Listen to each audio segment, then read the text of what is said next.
अस्सलाम वालेकुम and welcome to my channel. कैसे हैं आप सब? होपफुली बिल्कुल ठीक ठाक होंगे। आज की जो मेरी वीडियो है ये फेस के ओपन पोर्स के बारे में है। लेकिन वीडियो शुरू करने से पहले आप सबसे रिक्वेस्ट है कि मुझे सब्सक्राइब करें, लाइक करें और कमेंट ज़रूर दें। अब हम आते हैं अपने टॉपिक की तरफ। आज का जो टॉपिक है वो ओपन पोर्स के बारे में है। पोर्स जो है वो हमारी स्किन के लिए बहुत बेनिफिशियल होते हैं, कुदरती तौर पे हर एक के फेस पे मौजूद होते हैं। अब डिफरेंट रीजंस हैं जिनकी वजह से क्या होता है कि ये पोर्स जो अपने नॉर्मल जो इनका साइज होता है उससे बड़े हो जाते हैं, तो हम इनको कहते हैं ओपन पोर्स हो गए हैं। तो अब ये ओपन पोर्स हम देखेंगे कि होते क्यों हैं। अब ये ओपन पोर्स होने की रीजन ये होती है, नंबर वन ये कि ऑफ कोर्स हेरिडिटी और जेनेटिक्स। कुछ लोगों में खानदानी तौर पे ही ओपन पोर्स का प्रॉब्लम होता है, तो पहली है जेनेटिक्स। नंबर टू, कुछ लोगों में एज की वजह से भी ओपन पोर्स बनते हैं। क्या होती है कि आपकी स्किन की इलास्टिसिटी जो है एज के साथ साथ कम हो जाती है, तो किसी भी रीजन से अगर ये पोर्स ओपन होते हैं तो आपके पोर्स के इर्द गिर्द की जो स्किन होती है वो वापस अपनी जगह पर नहीं आती, क्योंकि उसमें इलास्टिसिटी की कमी होती है। तो एक दफा पोर जो आपके हैं वो ओपन हो जाए तो फिर वो ओपन ही रहते हैं। इसके अलावा सन डैमेज, सन की वजह से भी, सूरज की बहुत ज्यादा जो लोग काम करते हैं उनके भी पोर्स ओपन हो जाते हैं। इसके अलावा कभी कभी ऐसा होता है कि आप ऐसा मेकअप प्रोडक्ट्स यूज करते हैं जिनके अंदर बहुत ज्यादा ऑयल होता है, और वो ऑयली जो नेस जो है वो क्या करती है कि आपकी जो इर्द गिर्द की डर्ट होती है उसको भी अपने इर्द गिर्द जमा कर लेती है। ठीक है, स्किन के जो सेल्स है वो डेड सेल्स भी रिमूव नहीं होते बल्कि वो वहीं पे जम जाते हैं, जिसकी वजह से आपके अगर नॉर्मल साइज के भी पोर्स हैं तो वो देखने में बड़े पोर्स लग जाते हैं, अपने साइज से इंक्रीज कर जाते हैं, तो जिसकी वजह से ओपन पोर्स हो जाते हैं। अब ओपन पोर्स इसलिए हमें अच्छे नहीं लगते क्योंकि उसकी वजह से अगर हम मेकअप करते हैं फिर भी वो नुमायां होते हैं, हमारी स्किन की वो जो एक स्मूथनेस होती है ना वो खत्म हो जाती है, बल्कि वो हमें अपनी स्किन के ऊपर जो है ना वो बाकायदा जो है वो होल्स या पोर्स जो है वो खुले हुए महसूस होते हैं। ये रीजन होती है। तो अब मैं आपको बताऊंगी कि अगर किसी के ओपन पोर्स हो भी गए हैं तो वो उन ओपन पोर्स को हम, अगर कोई आपको ये कहते हैं ना कि ओपन पोर्स जो हैं वो कोई भी रेमेडी या कोई भी चीज आपके ओपन पोर्स को क्लोज कर देगी, तो ये बिल्कुल रॉन्ग है। कभी भी ओपन पोर्स क्लोज नहीं हो सकते। हाँ, मिनिमाइज जरूर हो सकते हैं या छोटे साइज में दिख सकते हैं, लेकिन क्लोज नहीं हो सकते। अब ओपन पोर्स को मिनिमाइज करने के लिए पहली बात तो ये कि आपको बहुत सारा पानी पीना चाहिए। ठीक है। नंबर टू, आप रात को कभी भी मेकअप करके मत सोएं, हमेशा मेकअप रिमूव करके सोएं।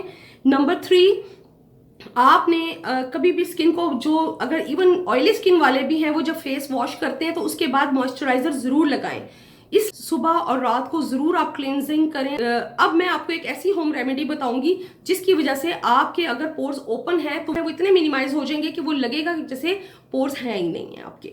तो अब मैं आपको चलती हूँ और दिखाती हूँ जो है एक होम रेमेडी। तो 1 2 3 गो। इस रेमेडी को बनाने के लिए सबसे पहले 1 टेबलस्पून बेसन इसमें डाल दूंगी।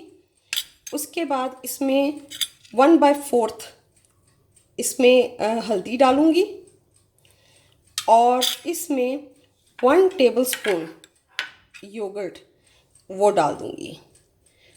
अब इसमें बहुत इम्पॉर्टेंट इंग्रेडिएंट जो कि हमारे ओपन पोर्स को क्लोज करेगा वो है ये फटकड़ी।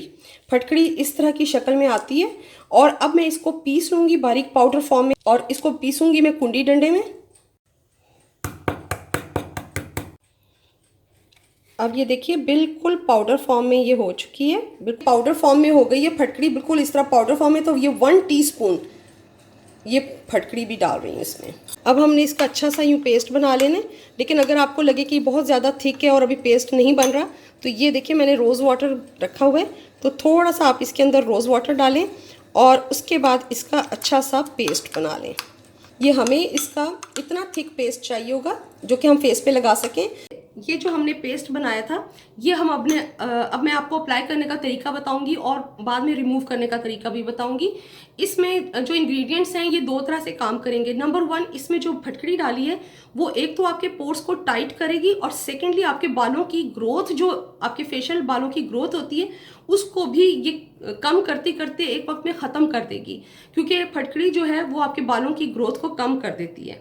नंबर 2, इसमें जो बेसन डाला है उसको जिस तरीके से मैं लगाऊंगी और जिस तरीके से रिमूव करूंगी, उससे फ़ायदा ये होगा कि आपके आहिस्ता आहिस्ता जब आप हफ्ते में 2 दफ़ा इसको अप्लाई करेंगे तो क्या होगा कि आहिस्ता आहिस्ता आपके जो ये फेस के बाल हैं या रुआं जो होता है फेस के ऊपर, वो आहिस्ता आहिस्ता जब रिमूव हफ्ते में 2 दफ़ा होगा तो इसकी रूट्स बालों की इतनी वीक हो जाएंगी कि कुछ अरसे के बाद आप देखेंगे कि आहिस्ता आहिस्ता आपके बाल कम निकलने शुरू होंगे और उसके थोड़े अरसे के बाद ये बिल्कुल भी निकलने बंद हो जाएंगे और परमानेंटली आपके फेस से बाल रिमूव हो जाएंगे। तो ये जो रेमेडी है ये आपके पोर्स की टाइटनिंग के साथ साथ आपकी परमानेंटली फेशियल हेयर्स को भी रिमूव कर देगा।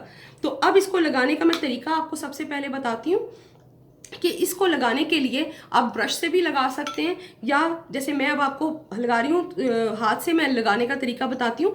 अच्छा, आपने लगाने में ये चीज़ आपने ख्याल रखनी कि बालों की ग्रोथ जिस तरफ है आपने उसी साइड पे लगाना है। अब जैसे अगर आपके बालों की ग्रोथ ऊपर से नीचे की तरफ होती है ना, तो आपने इसको ऊपर से नीचे की तरफ इस तरफ को लगाना है, यानी जिधर आपके बालों की ग्रोथ है ना आपने उस डायरेक्शन में इसको यूं करके लगाना है। साइड पे जो आधे बाल है इनकी ग्रोथ इस तरफ होती है और इनकी ग्रोथ इस तरफ, तो आपने इसी तरह करना है कि हाफ बालों की ग्रोथ इस तरफ है, ये वाले बाल आपने इस तरह से लगाने हैं, और इस तरफ के जो बालों हैं इनकी ग्रोथ इस तरफ है, आपने इस साइड पे लगाना है। और इसी तरह आपने इन बालों की ग्रोथ डाउनवर्ड है तो आपने ये डाउनवर्ड लगाना है। अब हमने पूरे फेस पे ये लगा के और मैं लगा के अच्छे तरीके से, अब मैं आपको बताऊंगी कि फिर हमने क्या करना है। मैंने पूरे फेस पे लगा लिया है और अब आपसे मैं मिलती हूँ 20 मिनट्स के बाद। तो अब ये बिल्कुल ड्राई हो गया। अब इसको उतारने के लिए ये देखिए, आप किसी भी बर्तन में थोड़ा सा पानी ले लें और हल्का सा हाथ को यूं करना है आपने, ठीक है। अच्छा, हल्का सा हाथ को करना है आपने इस तरह से, ये गीला हल्का सा, और बालों के आपने लगाते हुए इसको नीचे की डायरेक्शन, जिस साइड पे बालों की डायरेक्शन होती है वो लगाया ना, लेकिन जब अब इसको उतारना है तो इसको ऑपोजिट डायरेक्शन में उतारना है, ऐसे करके रब करके, ठीक है। ये देखें, गीला हल्का सा करेंगे, ये देखें, ये आपने ऑपोजिट डायरेक्शन में हल्का सा ये गीला कर लिया और उसके बाद ऑपोजिट डायरेक्शन में अब हल्का सा इसको गीला कर लेंगे ऐसे, और ऑपोजिट डायरेक्शन में। अब ये बालों लगाते हुए हमने इसको ऐसे लगाया था, तो अब हम इसको उतारते हुए हम इस तरह से उतारेंगे, ऑपोजिट डायरेक्शन। ये मैं फेस धो के आ गई हूँ और अभी गीले ही फेस के ऊपर क्या करना है, आपने ये फटकड़ी इस तरह से लेनी है, ठीक है, और इसको इस तरह से रब कर देना है स्किन के ऊपर, गीले ही फेस के ऊपर।